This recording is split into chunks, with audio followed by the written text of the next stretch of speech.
बनारस यानी वाराणसी को मोक्ष का द्वार और मोक्ष नगरी कहा जाता है। काशी इसी शहर का एक प्राचीन नाम है।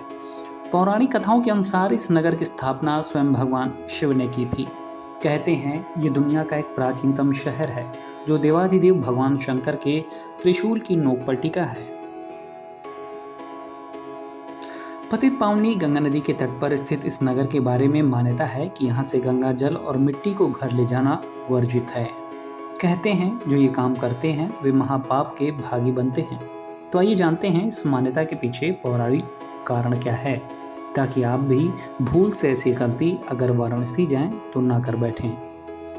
शिव की नगरी वाराणसी को लेकर ऐसा कहा जाता है कि यहाँ पर जो जीव जंतु और मानव आकर अपने प्राण त्यागता है तो उसे जन्म और मरण के चक्र से छुटकारा मिल जाता है।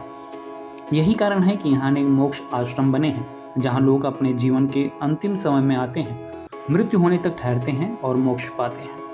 सनातन धर्म में मान्यता है कि किसी भी व्यक्ति या जीव को काशी आने के लिए प्रेरित करने से व्यक्ति को पुण्य प्राप्त होता है। वहीं से इस नगर से किसी जीव को अलग करने वाले व्यक्ति पाप के भागी होते हैं। मान्यता है कि केवल बनारस या काशी को छोड़कर पवित्र गंगा जल को किसी भी स्थान से लिया जा सकता है। जो व्यक्ति काशी से गंगा जल ले जाते हैं वो जल के साथ जल में समाहित जीवों को भी घर ले जाते हैं। कहते हैं किसी को भी काशी से अलग करने से उस जीव का मृत्यु और पुनर्जन्म का चक्र बाधित होता है जिसका वो अधिकारी है। काशी के जीव मात्र को उनके मोक्ष के इस अधिकार से वंचित करना महापाप माना जाता है। यही नियम संपूर्ण बनारस की मिट्टी, विशेषकर गंगा जल की गीली मिट्टी पर लागू होता है।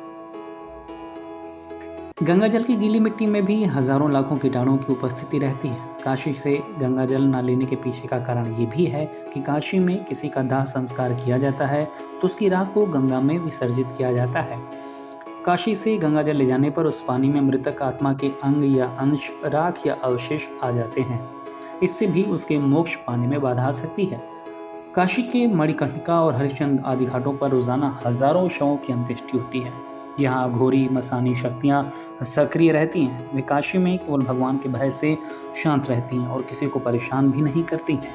लेकिन जब आप गंगा जल या गीली मिट्टी काशी से ले जाते हैं तो उसके साथ अघोरी मसानी शक्तियाँ आपके घर पहुँच सकती हैं और आपके जीवन को तहस नहस कर सकती हैं।